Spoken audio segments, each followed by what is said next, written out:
Streaming live, this is Tracking the Tropics. Breaking news here on Tracking the Tropics. The 5 o'clock p.m. Eastern advisory from the National Hurricane Center is in. We are looking at the new models here for Hurricane Dorian. The path shifting a little bit east yet again, continuing the storyline over the last 24 hours of Hurricane Dorian perhaps being a little bit more offshore than originally predicted in the earlier models that came in a couple of days ago. Hurricane Dorian still a Category 4 system, not projected to be Category 5 in this latest update, but as we know with Hurricane Dorian, everybody, anything could happen. Hey there, everybody. WFLA digital anchor JB Buno here in the bottom left-hand portion of your screen, again with our panel of meteorologists joining us from across the southeastern United States, as we do here on Tracking the Tropics. We'll go clockwise here, starting in the top left with Storm Team 8 meteorologist Ian Oliver, joining us here from Tampa. Matt DiNardo, who's been in here with us in Tampa Bay from WRIC in Richmond, Virginia. And then in the bottom left, it's Trevor Saunier on the line from KLFY in Lafayette, Louisiana. Ian, let's start with you here. And again, going the latest models here from Hurricane Dorian and the 5 o'clock advisory from the National Hurricane Center. Again, more of this eastward movement, right? Yeah, good evening, everybody. Yeah, not a huge switch up in the guidance since the previous track, which is good. What we were looking for here is a little consistency, which we've had very little of over the last several days as we've been tracking a Hurricane Dorian. Matt and Steve Jervy and I were sitting in the weather office over the last couple hours staring at the visible satellite and wondering, wow, I wonder if they're going to ramp this thing up. Air Force Recon, though, the hurricane hunters were actually in the storm, and what they found was a storm that has essentially maintained its intensity over the last 6 hours or so. Still over a very deep layer of warm water, a low shear environment. This is very ripe for a healthy tropical system, which is exactly what we've been tracking now over the last couple of days. This is very nitty-gritty now, what we're talking about, a very high-end Category 4 storm, low-end Cat 5. Impacts-wise, this is very similar. We are now looking at a forecast 12 hours from now, which has us toeing the line of Category 5 status with maximum sustained winds up to 155 miles per hour. It's only talking about a couple miles per hour away at that point from Cat 5. 156 is the Cat 5. So this is, as you said, but no matter what, it's a catastrophic storm. Thankfully, though, when you look at the cone of uncertainty, it has really shifted to, I mean, the northeast quadrant of Florida, if you can do it that way, right? And even that is really, as you measured, about 100 miles offshore from Daytona and Cape Canaveral area. It does give us a little bit of wiggle room here. Right. So we're talking about a point forecast, and we're talking about a center of circulation that can be anywhere in that forecast cone, as we always tell you to focus on the cone. Something we should point out, portions of the Florida Atlantic coast have a tropical storm watch in effect now. So we're talking about a Category 4 hurricane. Why has a tropical storm watch been issued? Because we're talking about fringe impacts along the Atlantic coast should this system, the center of it at least, stay offshore. And we still are looking at winds, hurricane force winds that extend 30 miles out from the center of the eye into the storm, but tropical storm force winds extend out 115 miles from the center of the eye to the outer limits of the storm. So that's 230. So when we said this, the line track, the center is 100 miles offshore, that still brings tropical storm force winds onshore to those eastern counties. So if you're watching locally here across the Tampa Bay area, something else that we can point out with the track of this essentially has the entire Tampa Bay area outside of our far, far, far eastern parts out of the cone of concern at this point. As we've mentioned, should we see a dramatic shift, we need to be on guard for this. We're talking about a very intense hurricane moving into the Bahamas, the northern part of the Bahamas. So we have to stay vigilant through this holiday weekend, but thankfully, this trend over the last couple of days has been excellent in terms of minimizing the impacts across the west coast of Florida. Our friends on the east coast of Florida seeing some good trends here. And even as we head up closer to Georgia, the Carolinas, some of the forecast models still long-term. These are areas that are going to have to continue to watch Dorian closely. Which is why my days here in Tampa at WFLA have been numbered. I'll be flying out tomorrow to return back home to Virginia, because in the off chance that the second trough that doesn't come through later in the week misses and this now slides into South Carolina, Virginia in in Target. So Double my duty. viewers need me back, which is all good. I have enjoyed my time here, but I'll be here for this and, of course, tomorrow morning as well. We do want to talk to Trevor. And, Trevor, you've seen, time and time again in your market, tracks change at a moment's notice, and that's something we don't want to happen here. Yeah, well, the models were actually over the Central Gulf about, 3 to 4 days ago, maybe? And now they've totally shifted, and the consensus and the models have been shifting eastward with every run. And that's one thing we have to look for. We can't look at one particular model run, and we have to look at what the models have been doing on average, what the ensembles are doing within those models. Everything has been further eastward with each consecutive advisory. So that's all good news for now, especially for Florida. But now, as y'all mentioned, South Carolina and even the southeastern coast of Georgia, North Carolina, all have to pay attention to this storm now, as it looks like it could turn a little sooner than predicted and possibly move up in that direction. But a few days ago, we were watching this closely in the Gulf, but now it looks like Dorian will not be paying the Gulf a visit, which is good news for us, but unfortunately bad news for our friends off to the east. Yeah, and unfortunately something that we should point out is areas that are coming closer and closer to not being able to avoid devastating impacts from Dorian, and that's the northern part of the Bahamas, as this system is still moving just slightly north of due west. It's moving at about 280 degrees, so 10 degrees north of due west, and that motion is taking it towards Grand Bahama, Abaco Islands. There is some very intense language from the National Hurricane Center in this latest discussion from them, talking about the impacts on these islands, 10 to 15 feet of storm surge. These are many resort islands. We're not talking about a lot of elevation above sea level with these areas. That's devastating. The forecast, 10, 15 inches of rain, perhaps locally up to 25 inches. Some forecast models had even more than that because of the agonizingly slow motion of the system. It did slow down earlier today. Correct. We're talking about 24 to 36 hours, maybe even a little bit better than that, of hurricane impacts in these areas. I mean, that's devastating. We saw the impacts of Michael, a Category 5, over Mexico Beach, Panama City. We saw Maria a couple of years ago over, Puerto Rico. Those moved relatively fast compared to this. Not Cat 5, but very close to it. It doesn't take long when you're talking about winds that are up at 150 miles per hour sustained. Yeah, exactly right. Trevor, let's talk. What was your thoughts going into this discussion? Going into this update here. You looked at the satellite. You had to think like we did. They got to go Cat 5. There's got to be something here.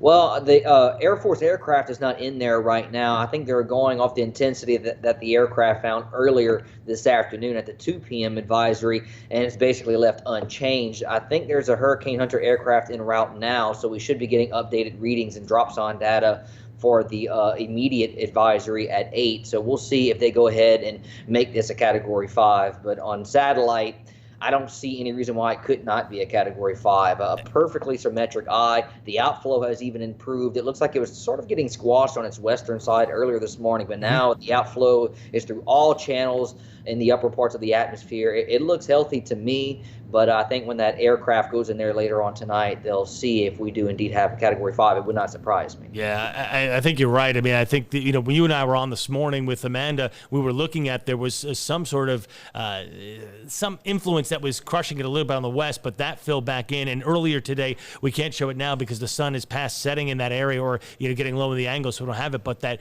visible was looking phenomenal as a shot here. As Ian mentioned, there are tropical storm watches out. You see that pretty much from Highland Beach to just about Melbourne. And again, it's a close brush there. People, of course, here in the Tampa area asking, Polk County, the Highlands, the St. Pete, Clearwater, et cetera, Citrus County. Not that you're 100% out of the clear, but you're looking better now than you did 12 and certainly 24 hours ago. So as Ian said, being vigilant, the way to go. Don't put your guard down yet, but you can certainly maybe relax a little bit more. Yeah, could we pull up the explainer graphic? Yeah, we can talk about some of the players, because I think a lot of people are wondering what's going on. Yeah, what's making this thing turn? What's happening with this turn? All the players are the same. I mean, all the weather features, right? They've been the same for days. It's subtle interactions that dictate how this hurricane is going to behave in terms of steering currents. we've talked about that slowdown, and that's been key over the last several days. Slower storm, while it had more opportunity over those warmer waters, low shear environment to intensify, was always going to be able to turn north a little bit sooner, I mean, as in regard to its approach to the Florida peninsula. Longer it stays out there over that warm water, longer that high off to the north has an opportunity to weaken as that little trough. Again, we're not talking about a major weather feature, but it's across the middle part of the country, moves into that high pressure, forces it to weaken just a touch, and that's what gives that avenue that you were mentioning north before it makes it to the Florida East Coast. And I need that trough to slow itself down a little bit, because otherwise, if it clears through, then the backside of it opens up directly into the Carolinas. And now that's not the official forecast, and most of the models that we just saw a couple of seconds ago, and I'll bring those back up there for you, are banking on that trough being just strong enough and the hurricane being just quick enough to deflect it off of the coast. So Charleston, Myrtle Beach, Outer Banks, those areas are not in the path. They're skirted, so that's still a watch that we need to look at, but we look a little bit better there too. But again, that's later in the week there, looking at that stuff. So, but going back to the current track, again, things looking a little bit better for many as that track is off. But I tell you what, that 2 a.m. tonight, 1:55, that's significant. Taking a look at some of these comments here, Brian on Facebook said, Ian, not going to let my guard down just yet. Threading the needle, keep pushing it east. That's exactly it. We're still talking about a very intense hurricane, high-end Category 4 storm. That's going to be just off the eastern shore of the Florida Peninsula. Hopefully, that's where the forecast cone at this point takes the system. That forecast cone, it's important to keep in mind, statistically, about 2/3 of the time the eventual track of the system will be inside that cone, and that's why it gets wider the farther it goes out in time, because uncertainty increases. Thankfully, with this, I mean, we actually had a period earlier in the life cycle of Hurricane Dorian when it moved into St. Lucia. The low-level center got destroyed. It reformed 50 miles to the north, and that forecast point 24 hours later was outside of the old cone. So that is something, kind of a cautionary tale as far as completely writing off tropical systems. Thankfully, the forecast confidence with the ensembles, the spaghetti models that we've shown you, this is what's determining what that cone even looks like. The confidence is increasing that that turn is going to happen before it gets to the east coast of Florida, but it is not by any stretch of the imagine out of the question that it doesn't happen. That's why we're staying on guard. That's why there's tropical storm watches out. There are tropical storm watches out. You can see that there, painted in the yellow. Trevor, I want to ask you a quick question. I know we're focused on this. There's a system in the Gulf, a disturbance. For your viewers who are watching, you want to just briefly mention that? Across the south central Gulf, and some models try to work that down to the surface. I'm really not thinking that will occur. It's only a 20% chance for development, at least it was this morning. I'll check it. It still looks like it's actually a 30% chance for development now. It looks like this will mainly move into northern Mexico, southern Texas. Models really are not latching onto this strongly, really turning it into anything much.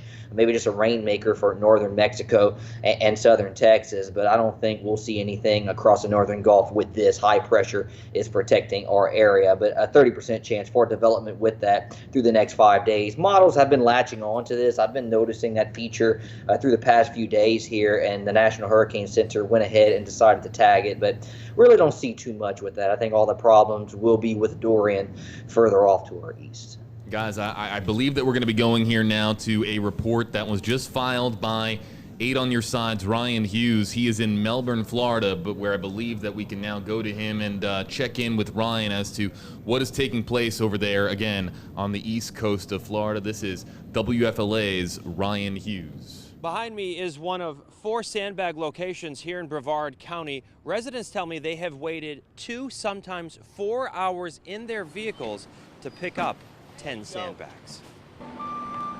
One of the most coveted things along Florida's Atlantic coast this holiday weekend, sandbags. Cars and trucks stretch for as long as the eye could see. How long did you wait? For about 2 hours. What was it like? It's hot. And it's real slow. But it's worth it. Melbourne resident Willie Williams plans to put the sandbags next to his front door.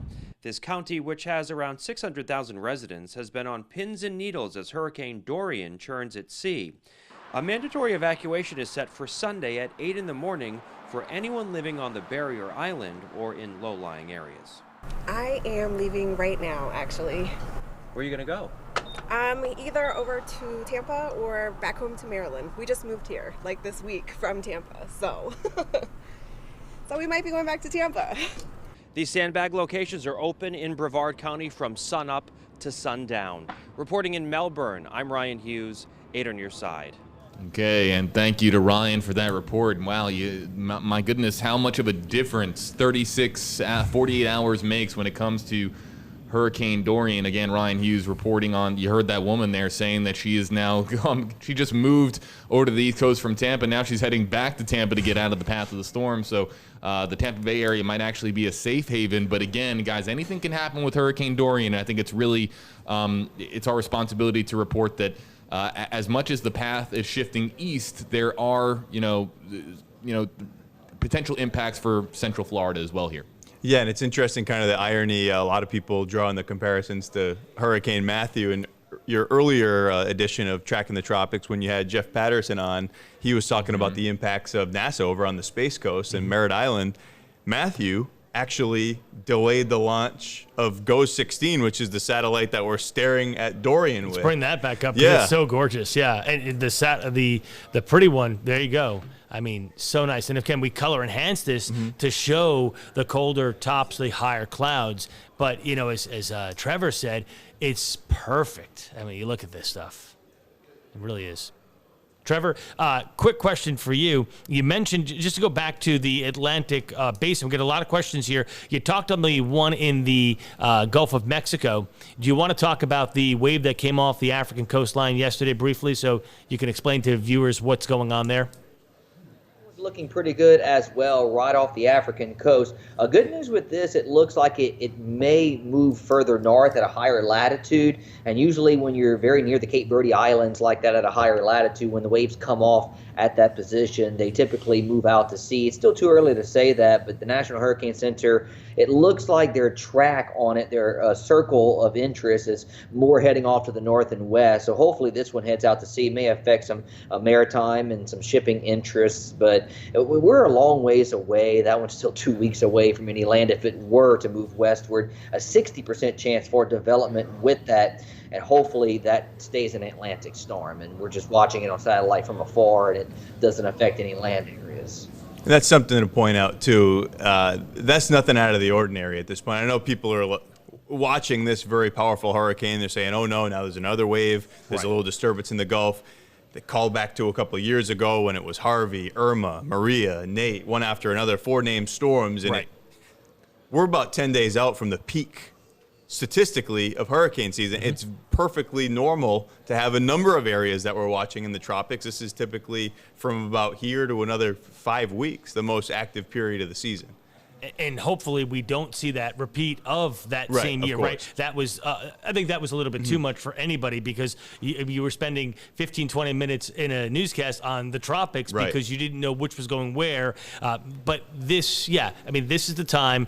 The waters are the warmest. A lot of times the winds aloft are the lightest, so things can flare up rather quickly for sure. Guys, I want to hop in here because I want to open up the interactive Q&A portion of Tracking the Tropics. For those of you out there that are Tracking the Tropics super fans, by now you know how this works. We are now going to be going to Facebook Live for some of your questions, where you can ask from Facebook Live, from the comment section, a question to one of the meteorologists that we have here on this edition of the live stream. Again, joining us from WFLA Storm Team 8, it's Ian Oliver in the top left-hand portion of your screen. Just beneath him in the center, it is Matt DiNardo coming in here to Tampa Bay from WRIC in Richmond, Virginia. And then in Lafayette, Louisiana, meteorologist Trevor Saunier. And as you see here, guys, this is how this works in the comments section. You're going to see this comment actually appear on Facebook Live. Use one of the 3 hashtags, hashtag Hey Ian, hashtag Hey Matt, or hashtag Hey Trevor, to ask one of your questions to one of our meteorologists. We're going to be taking these questions here live, guys. You guys know how this works. We get in so many questions and they come in so quickly. But guys, this is one of the more fun, interactive things that we can do here on Tracking the Tropics, when we can take questions directly from Facebook Live and ask them to you. And we've gotten some really great questions, Ian, over the last couple of streams here. Yeah, absolutely. I'm just kind of pouring through here looking for some folks asking locally. Polk County, Highlands County, of course, that's been the concern. Even with a track along or just east of the coast, our inland areas likely seeing more influence. Wait and see here. We've been talking about staying vigilant, having your preps done, at least your plan ready to roll. Right. The current trends, again, it's too early for me to say. If the current trends stay like this, we're talking about Tuesday being the day for our part of Florida, seeing some impacts, likely some rain bands moving through, a breezy day, but we're really not even talking about tropical storm force winds at that point. There's a reason why you see the tropical storm watch only on the East Coast at this point, because the storm, you mentioned about 115 miles out from the center, tropical storm force winds. Right now, the track is somewhere, maybe call it 100 miles offshore. Pretty fringy, especially for our area. I want to hop in here with the first question that's coming in from Gail. She says, hashtag, hey, Matt, why do the models vary so greatly when all agencies have the same data? So that's a great question. Great question. So I'll bring the models up here and we'll leave them up here for you as well. So this is every model is based on different theories and different kind of equations to make them up. So we plug the same data in, and the data may be from the dropsondes from the hurricane hunters. The data is from the balloons that go up throughout the day. The data is from many different areas that we collect them. But then the equations are slightly different to handle different things, to handle maybe speeds differently or development differently, or they have some bias built in based on some past climatological norms. So that's why you see in the beginning there's usually a real tight consensus, but as though that data gets crunched over time with more and more math, the differences come out. You start to see these spreads. So the United States makes a handful of these weather models that we look at. We always hear in the great Facebook boards, the GFS, and then sometimes you'll hear about the used to be the NAM or the ADA, now it's the WRF, and then there's the HR WRF, the high resolution, and there's so many more as well. And then of course everybody talks about the Euro, which is the UK Met European version, and then there's the ships and the BAMs and etc. But the point is they're all based on different equations of state, and that's why you see differences down the road, because they do some different computations to give us different looks. A model is nothing more than guidance. We have to still use our expertise to see which guidance is correct, where the faults are, and make our forecast, and that's what we're looking at there. A very thorough explanation, but I have to, because we have so many questions coming in. No, Matt, it's okay. It's okay, guys. Meteorologists they get their standard 3 minutes usually here on Tracking the Tropics. It's my job to kind of rein them in. Try to get them, rein them into that, maybe that 10 to 20 second answer here. As you guys in the news industry know, it's called a soundbite, getting that soundbite here from the meteorologist. So let's bring in Trevor here, because Trevor, we have a question here from Sandra in the comment section. She says, hashtag, hey Trevor, can you please give in-depth details about the Gulf? Of course, Trevor joining us from Lafayette, Louisiana, everybody.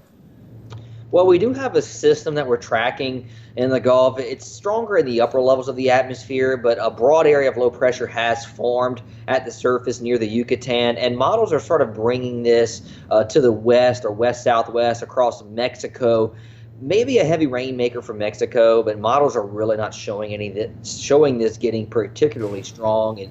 Models show it staying pretty broad. So good news there. I was looking at some long-range models, though, and after Dorian, we have that system across the Cape Verde Islands. The European model has that moving off to the north, but then it possibly shows another system behind that tracking further westward. So as you guys have been mentioning, we're getting towards that busy part of the season, and if the European model is correct, we could be tracking hurricanes here through the next 2 to 3 weeks solidly, as the European model is showing a train of systems beginning to develop.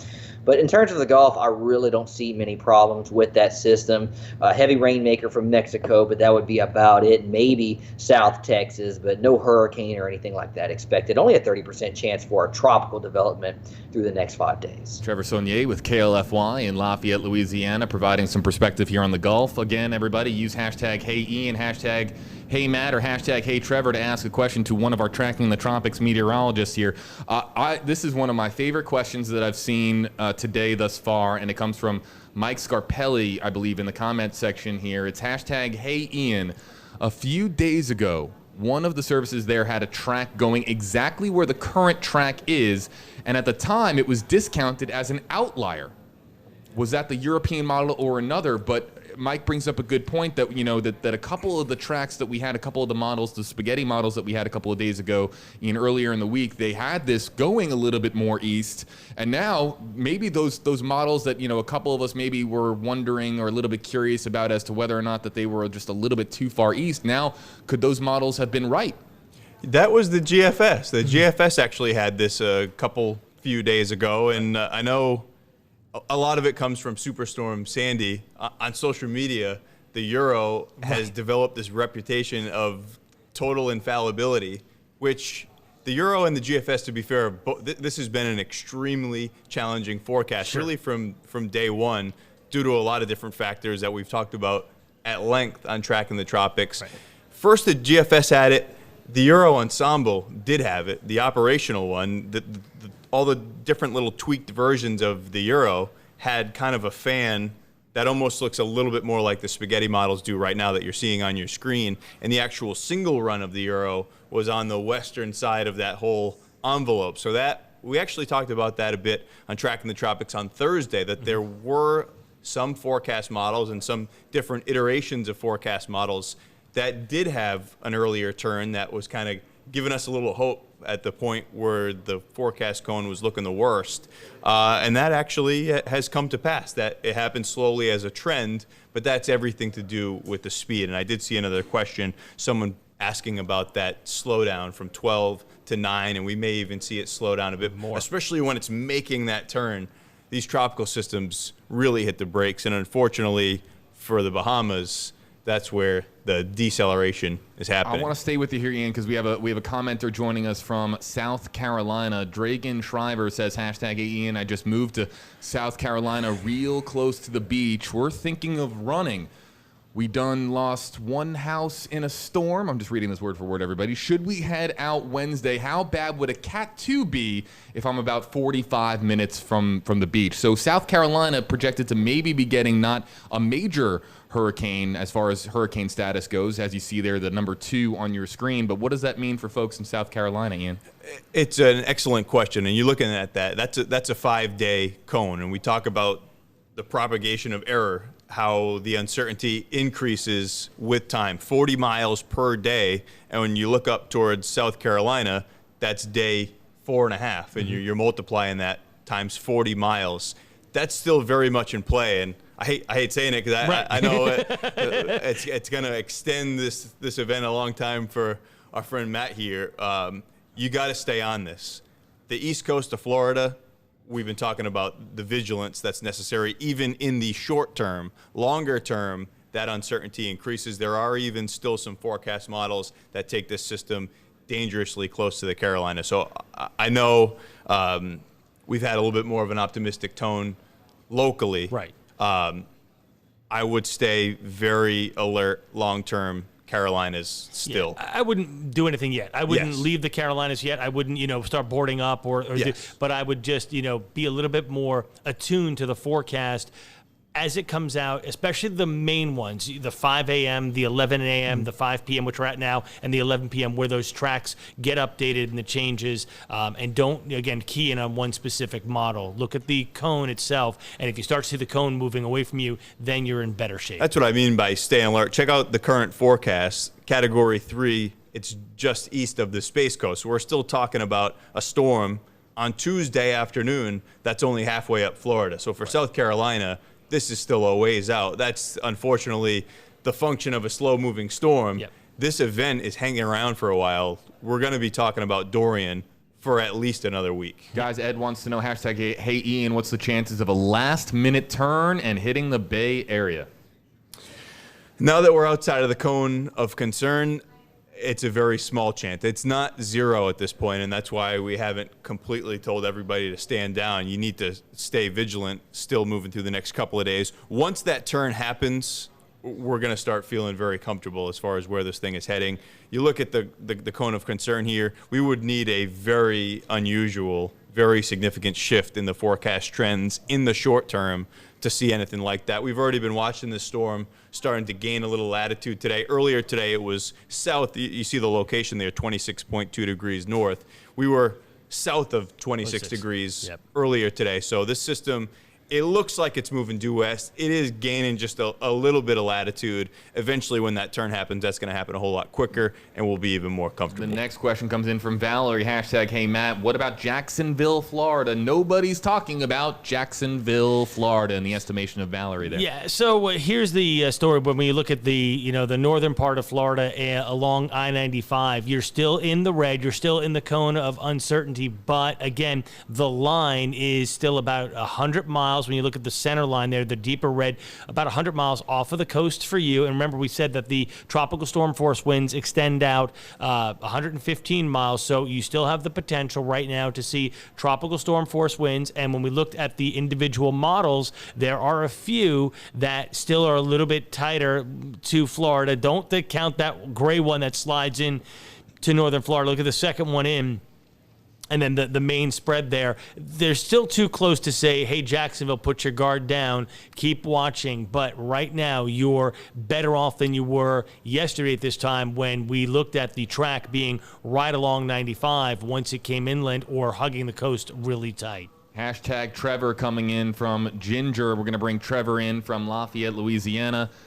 Hashtag, hey Trevor, is it, Ginger saying, is it the two high pressure systems that are going to make it stall with no way to push it east or west? Maybe you can provide some perspective here for Ginger. Yeah, we have that graphic up right now. The high pressure off to its north right now is steering it westward, but it's getting to the end of that high pressure, and that trough will begin to come down. So the western side of that ridge will begin to erode, and when that happens, it is expected to slow because the ridge is still trying to steer it westward, and then the trough to the north is still trying to bring it northward. So it will sort of just sit there for a few days. But all model indications now is that the trough will win out and move that storm off to the north. We have high pressure across my area in the Gulf, and I think that will stop it from moving further westward into the Gulf. It was showing that a few days ago. Now I don't think that's going to happen. I think it's going to eventually make that turn. All model indications show that. But where it makes that turn, that'll be important, and that just depends on a combination of forward speed and just how strong the trough is, the timing of the trough. So it's a timing issue here. Things have been further eastward, which is all good news. But if you're anywhere in Florida, Georgia, South Carolina, or North Carolina, you still have to pay attention. I never say never with the tropics, especially for the east coast of Florida, even western coast. I'm pretty sure the west coast of Florida is okay, but we still have to pay attention. As long as the storm is still south of your latitude, you cannot let your guard down. Things can certainly change in a 48 to 72-hour period, so just continue to monitor the forecast closely. All right, the next one coming in from Alex Major in the WFLA Facebook Live comment section. Alex says, hashtag, hey Matt, what about Orlando, Florida, and then in big capital letters. Alex wants to know, and I think he's done this a couple of times, comments with Orange County in big capital letters, right there in the heart of Central Florida. You are right on the edge of being cleared from that red cone there. So I would say that if you are in Orlando right now, one more good run that slides to the east, Alex, and you are, in the 99.9% clear. So give yourself another. I mean, I'm not saying that Tuesday may not be a day where there'll be some extra clouds and there will be some showers, but you're on the far envelope of maybe seeing at this point the worst case scenario, low-end tropical storm force winds, unless something crazy happens. But we're expecting that turn Sunday night into early Monday morning, and then certainly during the day Monday. And that's once that turn happens, you're going to be pretty much in the clear. So that's what we're looking at there. As Matt is talking here about this turn, I want to bring in Ian here because Nicole in the comment section, she's a WFLA Top Facebook fan, and she is saying, I don't trust this turn. It is not a question. It is a statement. Nicole's saying, I don't trust this turn. What do you make of that, Ian? I completely understand the sentiment, and it's really the right attitude to have as we're talking about a very serious storm. But you should start to feel a little bit better. I'm not sure where she was located. I think she said #Citrus County. Okay, fair enough. Yeah, a lot would have to change because this storm obviously has not made this turn yet. I mean, all the models are pointing to this making a turn, but the turn is still yet to arrive. So we're saying that turn is going to happen somewhere in the realm of into Sunday, Monday. But I mean, there have been some past cases where a storm has been projected to make a turn and then doesn't, right? Even though the models are really starting to align in agreement here. Yes, turn certainty. It is important to point out, though, it's not like it's going to put its blinker, its directional on, and make a hard right. This is something that's going to happen slowly and gradually. Right. First, the storm slowing down and then starting to gain more latitude. We observed on the visible satellite earlier some of the little jog slightly north, as you mentioned, right, from 26 to 26.1, 26.2. So it is slowly lifting a little bit. I think here's why you should believe the turn. Mm-hmm. Because when you look at the spaghetti models, we're not just saying, oh, 2 models are showing this turn.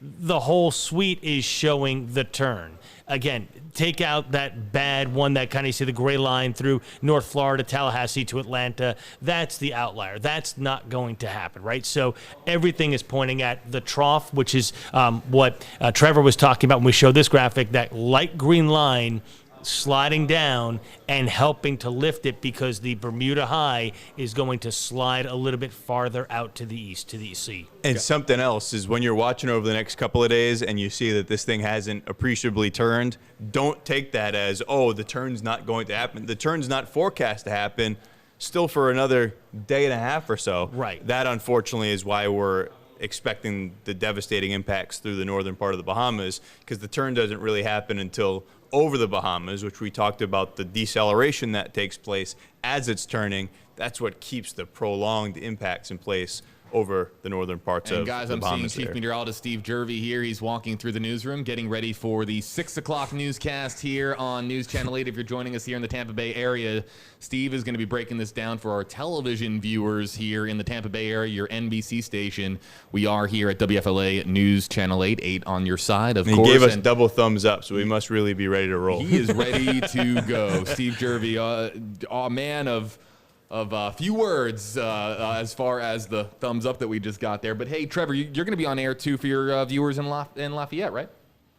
Yeah, at 6 and 10 tonight. I'm actually doing my local forecast. It's done now, and looks like we could maybe see a little front coming in as we head through the next 7 days or so. The GFS is trying to show some cooler air across the south central parts of the United States as we head through the end of next week. So we'll be talking about that. And of course, I'll be talking about Dorian. Really not doing much for us, but we'll be going over the forecast for Florida, South Carolina, and North Carolina, and Georgia as well. So we definitely have a lot to talk about in our evening newscasts tonight. All right, so everybody tune in for Trevor's reports there if you're in the Lafayette, Louisiana market. Hey guys, Doug has been very patient with us, commenting here and tracking the tropics in the Facebook Live comment section. Doug has been asking again and again and again. I've been meaning to get to him. He's asking Ian and everybody really, what are you expecting for Georgia? Who wants to hop in here? For Georgia. So that's going to be the interesting one, because now we're at day 4 on this. And so the forecast gets a little bit more muddled as we go into day 4. And the reason for that is it's all back to the turn. If the turn happens early enough and that front comes down, then we start to turn this out to sea south and east of Georgia, see there Brunswick. But if the turn is a little bit slower, now we're hugging the coast a little bit closer up toward Georgia, up toward Savannah, into the southern part of South Carolina. So that's, you're sitting in Georgia, you're sitting in Brunswick, you're sitting in Savannah, even down to Charleston. You're still watching very carefully while the main line is off the coast. There's still a little bit more uncertainty that far out. Very much so. Those are low-lying coastal areas. Those are geographically favored areas for storm surge, and unfortunately, from the direction that this system is approaching, the most intense part of the storm would be able to, with a slow motion, push some of that water on the coast. So that would be a concern.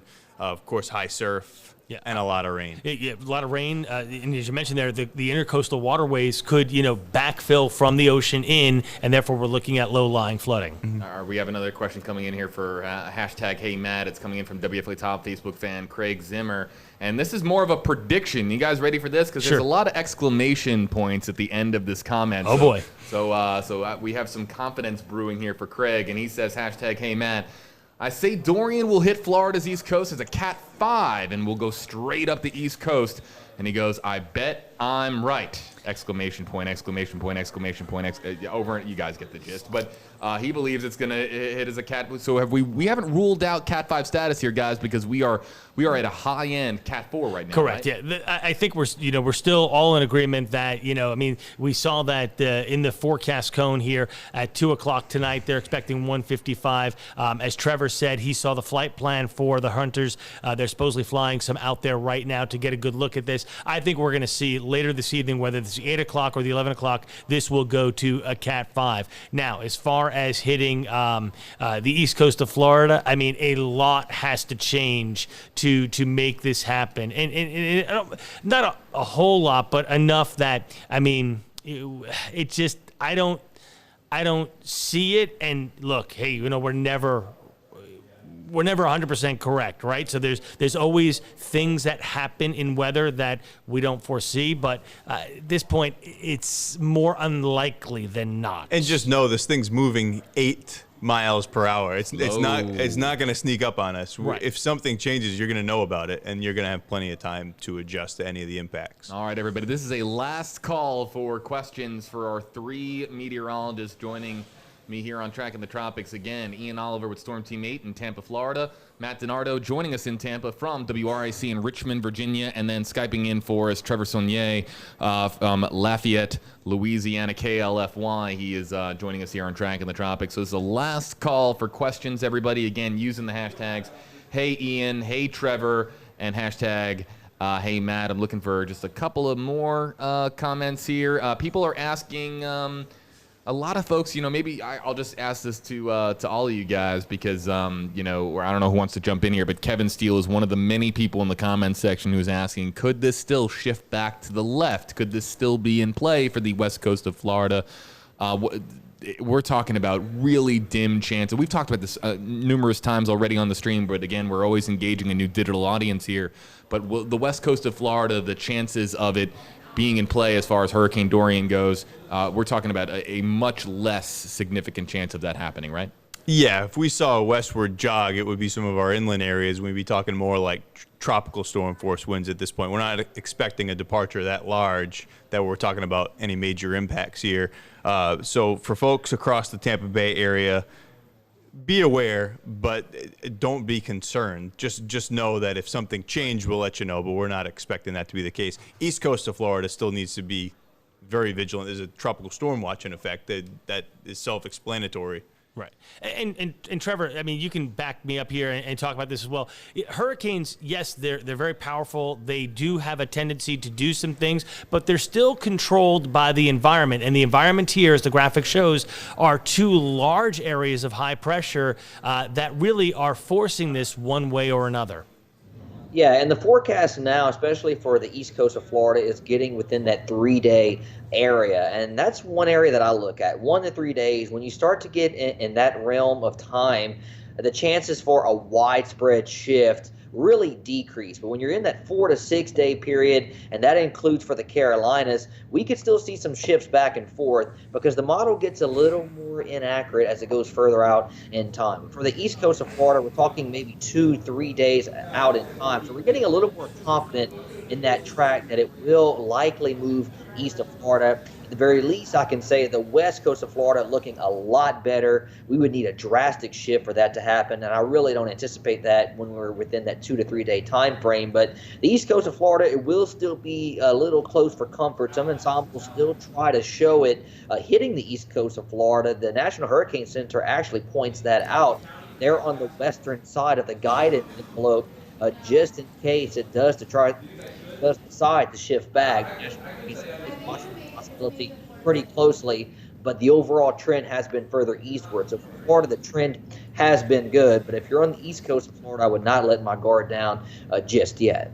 We have a hashtag HeyJB coming in here, but it's a meteorology question, so I am going to make a call to the bullpen here. Baseball pun, ready for the baseball puns? I got baseball puns for days. I could do this for a while. But it comes from Christy Shore. She says, hashtag HeyJB, what about tornadoes anywhere in Florida? I mean, she's asking about the West Coast, but I would imagine that tornadoes are, I mean, well, you know what, guys? I'll just say, how about Matt? You want to hop in here and answer that question for Typically, Christy? we find anytime a tropical system makes landfall, tornado watches are pushed out because the northeast quadrant with the shear that's around will develop tornadoes. But since we're not talking about a landfall hurricane in Florida, we are probably on that lower end scale. I'm not going to be surprised if the National Hurricane Center, the Storm Prediction Center, does put something up Tuesday because there'll be some shear along the East Coast. So I would say from I-95, from Jacksonville down to Orlando to the Space Coast, there may be a watch issued there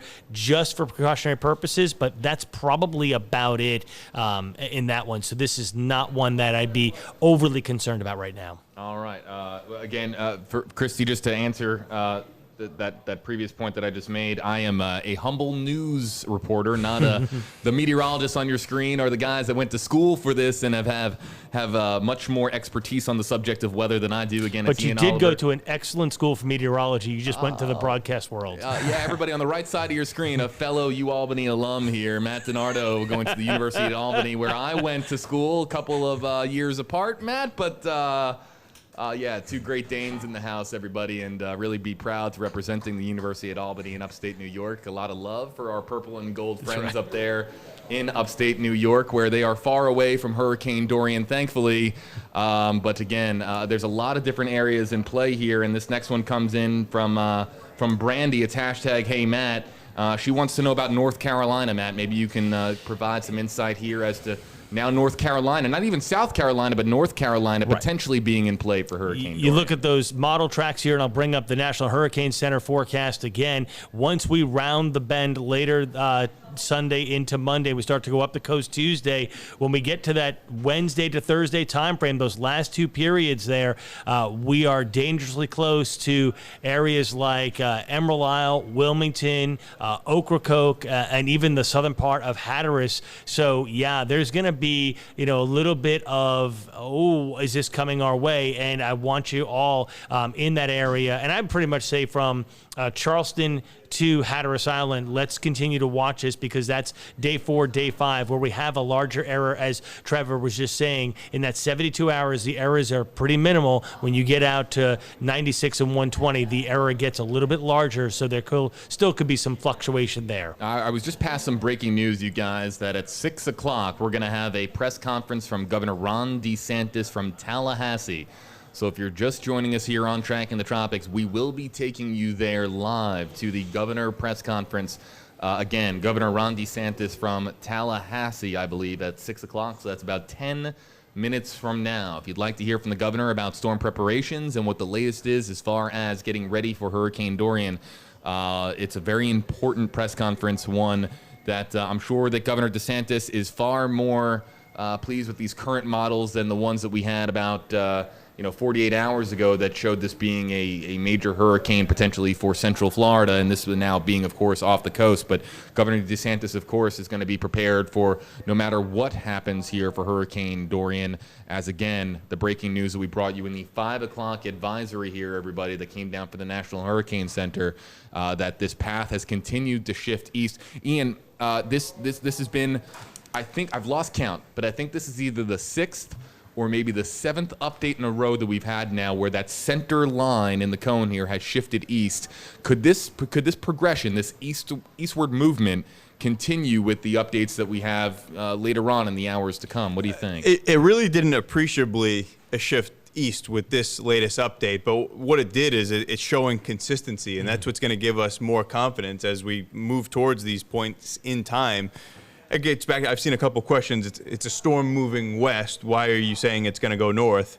We're not in the short term. We're going to watch this thing go to the west for Sunday afternoon, Monday afternoon, we're talking about that turn starting to happen. It's going to be a long ride through the Bahamas, about a 36-hour period where they're going to see some devastating impacts. As you can see, a devastating hurricane at this point with max winds still at 150, perhaps intensifying a little bit over the next 12 to 24 hours.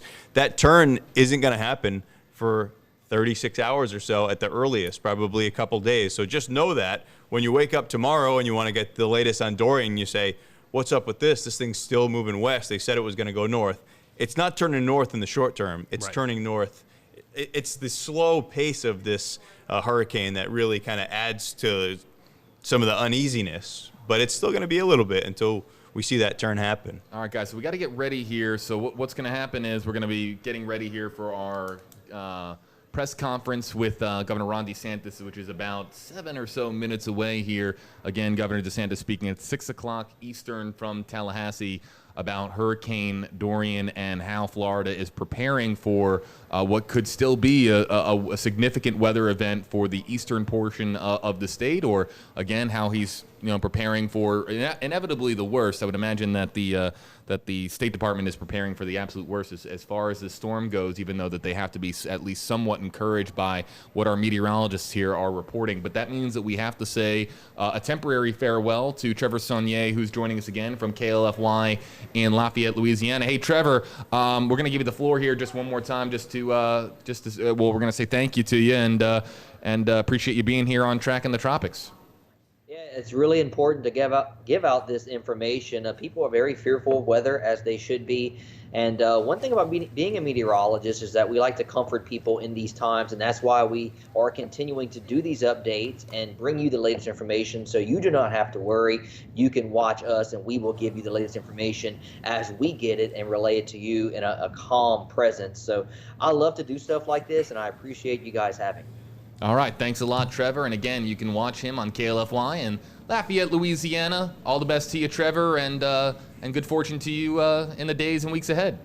Thank you, guys. All right, everybody. Trevor Saunier there at KLFY in Lafayette, Louisiana. I believe also that we're going to be saying a temporary farewell to Ian. Ian, I think you got a lot of work to do, don't you? Yeah, I got to get ready for TV land, which, like you mentioned, typically has someone in your ear yelling at you for how long you have to talk. I'm getting spoiled with these kind of open formats, open-ended. You can just – it's like a meteorologist's dream, I guess, right? It really is, for sure. But, yeah, I got to go back to minute and a half and 3-minute land. Follow Ian Oliver on Twitter and Facebook. He's a great follow, you guys, as far as up-to-date information, not just about Hurricane Dorian or about stuff going on in the tropics, but he's always keeping you up to date about what's going on here in the Tampa Bay weather as far as weather is concerned, and then also just for fun stuff about Ian. Be sure to follow him on social media. Ian, thanks for being with us.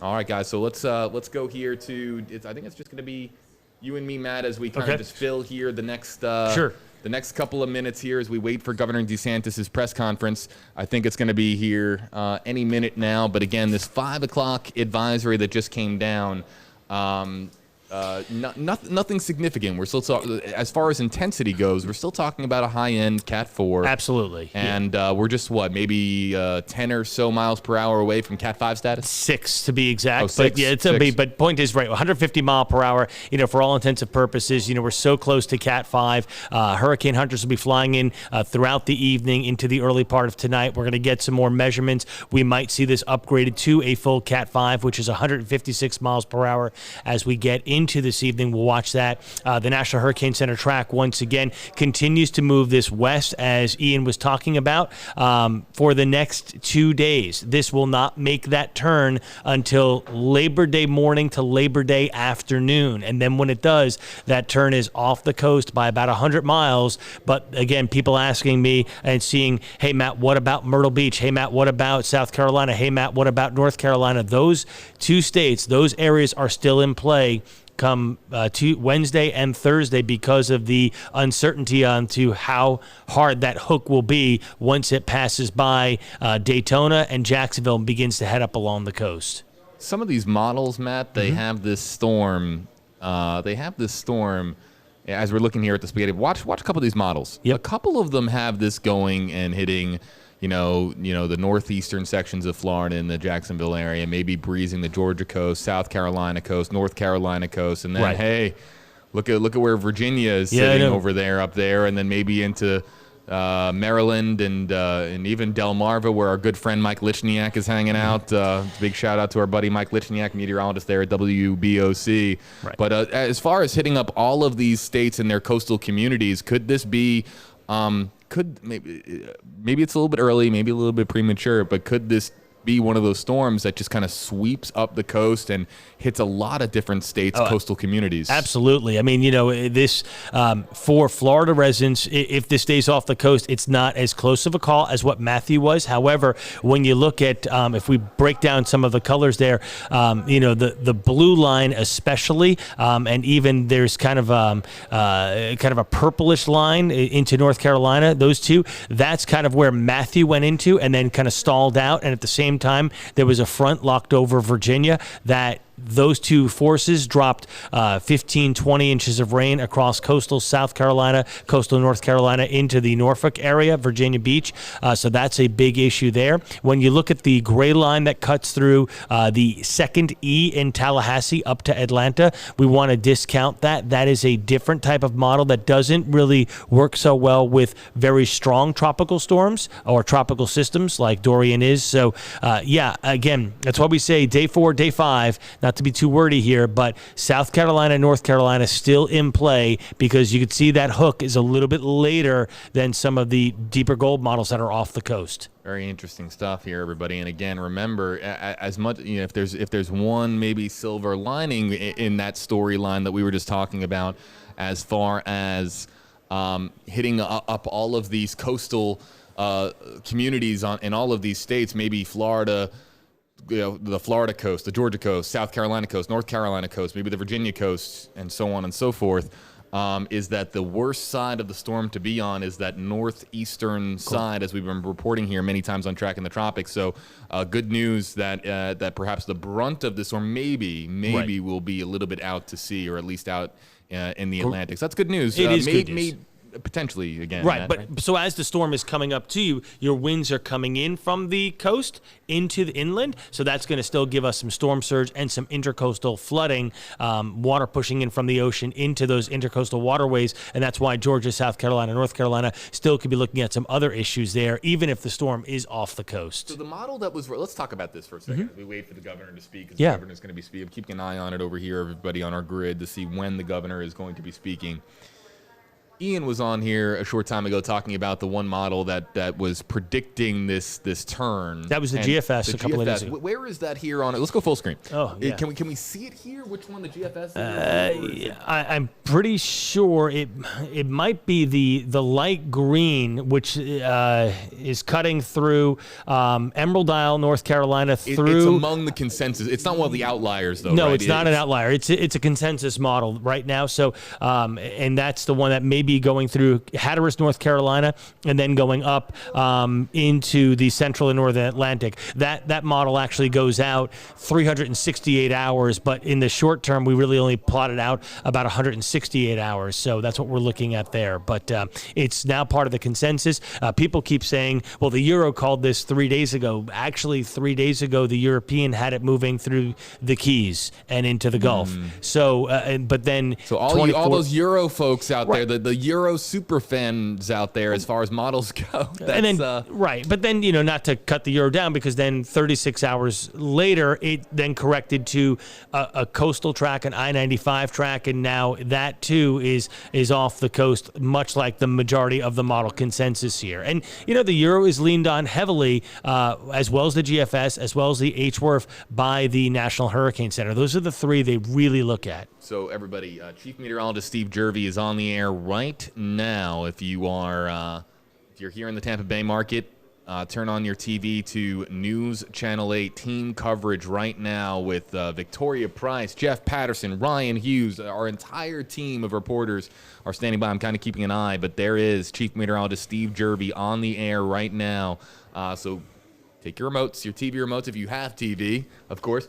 Flip over to News Channel 8 on your side here, your NBC station in Tampa Bay, and you'll see Steve's live report, his live forecast here for Hurricane Dorian, followed by team coverage from all of our reporters here at 8 on your side.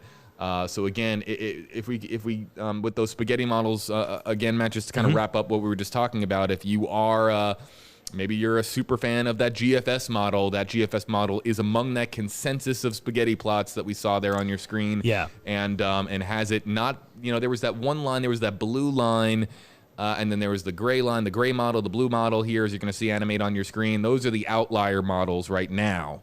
The consensus models have this sweeping across, perhaps breezing Jacksonville, the Georgia coast, the South Carolina coast, and then maybe being a more significant weather event, maybe potentially for South Carolina, North Carolina. Yeah, right? That's exactly right. When I'm looking at this, I'm looking at from Charleston to Myrtle Beach to Wilmington to Emerald Isle to Hatteras as being now folks that are more in play than, say, Jacksonville, Florida, or Tampa, St. Pete in some way, or saying even Miami. A lot of questions that came in. What about Miami? What about Fort Lauderdale? You are well fine. This storm would have to drive southward for that to get to you beside moving westward. And people keep saying it hasn't hit the Bahamas yet, so that turn is not going to happen. And that's why I had that graphic up there.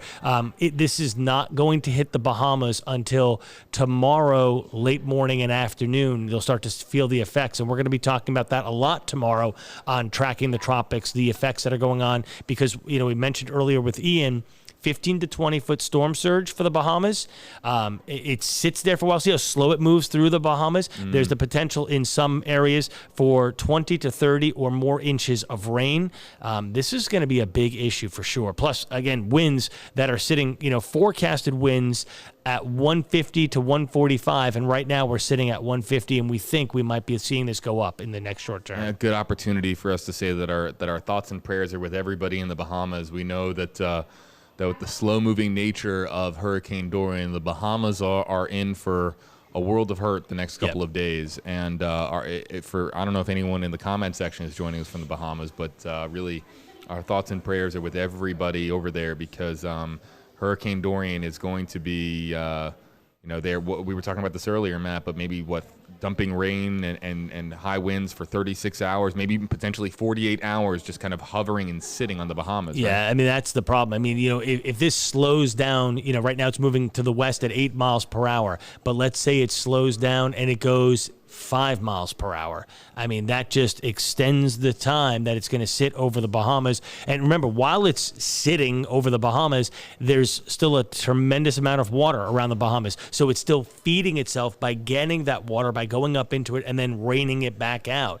Remember, hurricanes have three things, tremendous rainfall, winds, and of course, storm surge. Those are the three main factors. And, for the Bahamas, they're going to get all three. And this could be very devastating for many of the islands there. I hate to compare it to Puerto Rico, but I mean, it's an island unto itself, and it's going to be, there's going to be some big effects. The northern Bahamas more affected than the southern Bahamas. So we talk about Abaco Island that will be completely devastated. It's right in the direct line of this catastrophic storm. So that's what we're looking at there with Dorian coming that way. For those of you waiting for Governor Ron DeSantis' press conference, we have not left you hanging there. We are waiting for Governor DeSantis, and actually what I'll do here for a second, I will show you, this is a live feed here from the podium in Tallahassee.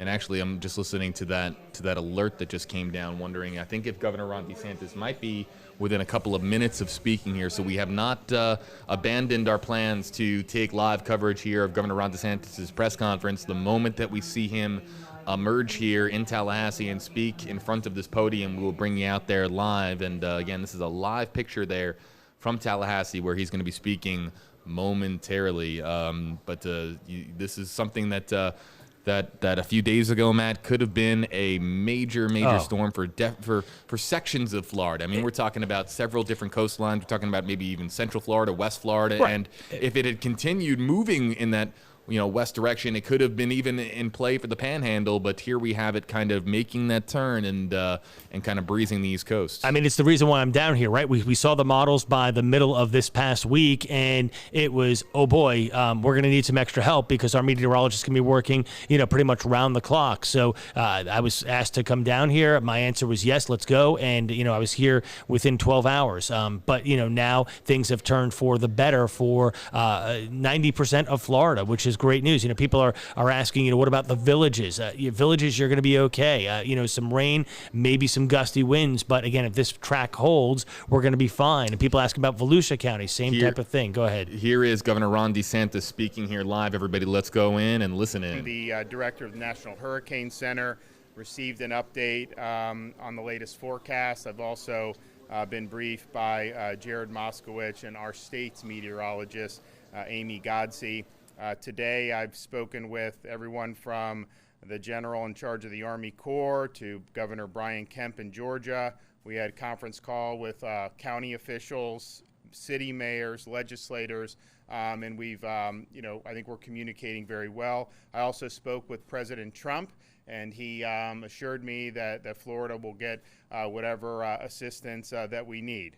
The 5 p.m. advisory issued by the National Hurricane Center placed places on Florida's East Coast from Deerfield Beach to Sebastian Inlet on a tropical storm watch, which means that tropical storm force winds could arrive within 48 hours.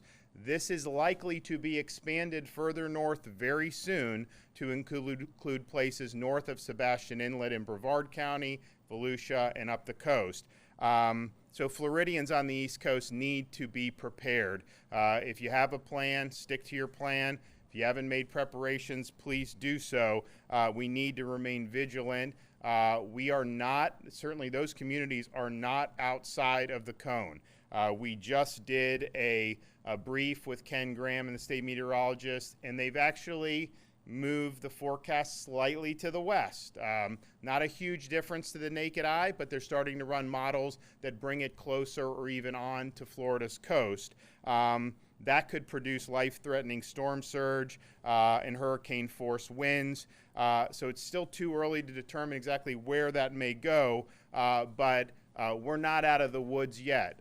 So our posture here has been, we're encouraged by the last 24 hours that have seen the forecast be pushed off Florida's coast, but we're also preparing for the fact that cone of uncertainty still includes a lot of areas on the east coast of Florida and even into central and north Florida.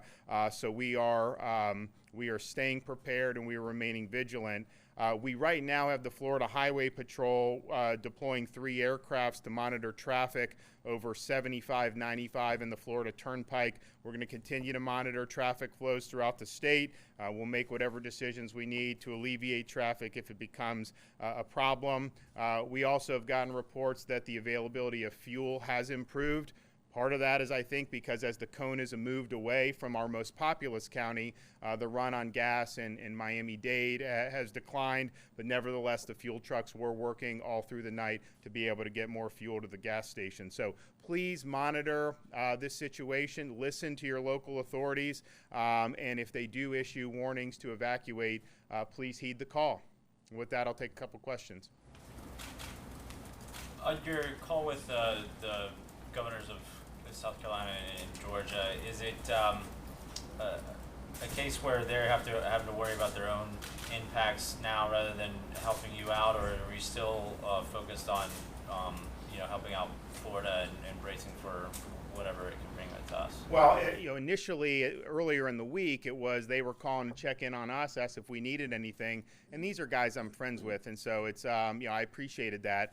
And then what I would do, I've called them and just said, hey, here's what we're seeing in some of the forecasting. We're seeing maybe a track east on this thing, so just letting you know. And they were seeing similar things. And so I think we're all kind of in it together. Just, I obviously don't want it to hit the state of Florida, but I don't want it to hit Georgia and South Carolina either. We hope it goes further out. But, I think that because there was so much attention on Florida, the fact that the NHC tweaked the model, I think people are now looking and are more concerned in those states. In your calls with the county officials and the mayors, are they all sort of on hold right now as far as any more evacuation plans? Nobody's calling for evacuations. Well, none of the evacuation plans that had been issued, either mandatory, partial, or voluntary, would have applied up to this point anyways, I think, correct? I think the earliest was tomorrow morning. And actually, if you look at the storm, I mean, this thing's projected to kind of just churn over the Bahamas and just stay there for a while and then make that turn north. And so I initially was thinking, is Sunday morning, good enough? But I think it probably still gives them plenty of time to do it. And I think that's really what we're going to be looking for in terms of the forecast is when does it start the turn north? If it starts to turn north sooner rather than later in terms of on its track, well, then that's going to be better for Florida. If it keeps chugging towards the coast and does that late turn, then we get in a situation where we could have interactions with the actual hurricane force winds, and that will cause a lot of damage if that runs up the coast, and that will be a very big threat to people who live on those islands. The Bahamas are going to get absolutely leveled by this thing because this thing's a strong storm. The Bahamas are flat. They got no defense to this storm, and it's going to churn over there. It's going to dump perhaps 2 feet of rain on the Bahamas. There ain't a lot of good places to evacuate in the Bahamas. I mean, so say a prayer for the people there because they're about to face something that's mighty strong.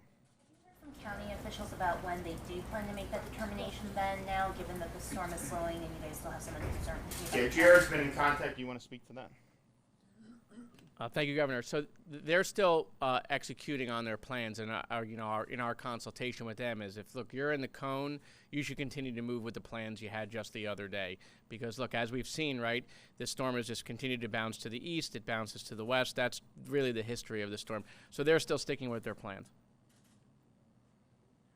So we'll be back tomorrow to do another update. Obviously.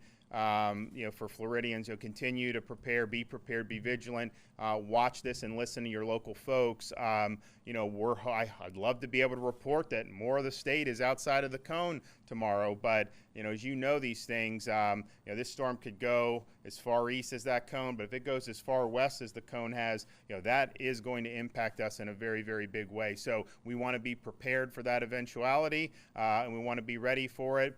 Meanwhile, we can all, hope that the storm takes a different course. Thanks.